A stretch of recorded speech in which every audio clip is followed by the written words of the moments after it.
The Piri Reis map, the 1513 chart that shouldn't exist. In 1929, a rolled piece of gazelle skin parchment was discovered in the dusty archives of Istanbul's Topkapı Palace. Curators expected another Ottoman sea chart. Instead, they unrolled one of the strangest artifacts in history. Across its cracked surface stretched continents and oceans, painted in crimson, turquoise, and gold. But near the bottom, one coastline stopped every scholar cold. It looked unmistakably like Antarctica, drawn 3 centuries before anyone knew it existed, and shown without ice. The map was signed by Admiral Piri Reis, a brilliant Ottoman navigator, privateer, and scholar who completed it in 1513 CE. Using inks ground from crushed rubies and sea plants, he charted the Atlantic with a precision far beyond his era. His notes claim he compiled the chart from 20 ancient sources: Portuguese maps, Arab sea charts, and even relics from the time of Alexander. That single line has haunted historians for a century, because the southern landmass on the map doesn't fit any 16th century geography. Its jagged bays and mountains align almost perfectly with the subglacial coast of Queen Maud Land, Antarctica's northern rim. When the U.S. Air Force compared it in 1949 to seismic surveys taken through 2 miles of ice, they confirmed the shapes matched. The only time that coastline was visible ice-free was between 6,000 and 10,000 BCE, long before recorded civilization. So how could Piri Reis have drawn it? His notes insist he copied older charts preserved from forgotten ages.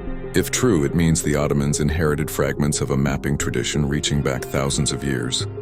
Evidence of a seafaring civilization erased by time. Some researchers link it to the lost archives of the Library of Alexandria, others to Phoenician or even pre-dynastic Egyptian mariners. Mainstream historians argue the Antarctica portion is a distorted South American coast, but the map's mathematically correct longitudes make that defense shaky at best.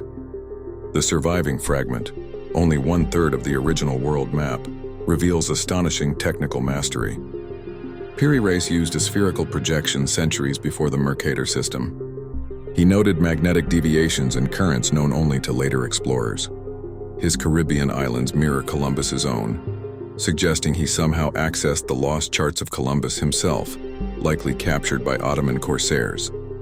Yet his southern sector remains the greatest cartographic anomaly ever found. If the idea of ancient sailors mapping the globe before history itself makes you question what we truly know, pause here and like and subscribe, Yahweh Stories 444, because the past still hides more than it reveals. The Admiral's own life was as dramatic as his map. Born in Gallipoli, he served under legendary corsair Piri Reis, battling Venetians and Spaniards across the Mediterranean. His obsession with geography made him collect every scrap of navigational knowledge he could find. When Piri Reis died, Piri dedicated himself to turning that hoard into a single book of the sea. The Piri Reis map was the crown jewel of that project, a synthesis of worlds, faiths, and centuries of observation. But destiny was cruel.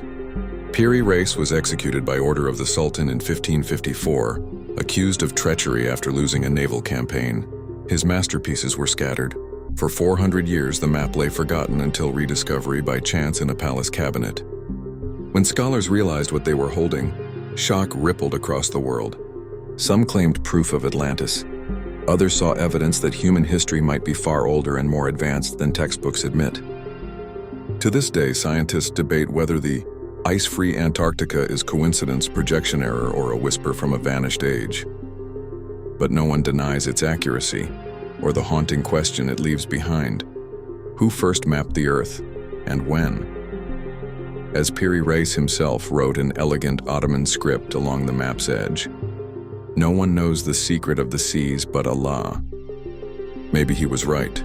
Maybe beneath the ice and centuries another truth still sleeps, one waiting to redraw our understanding of the world. If that possibility chills you like polar wind, like and subscribe to Yahweh Stories 4, because every map hides a secret, and every secret leads to the next story.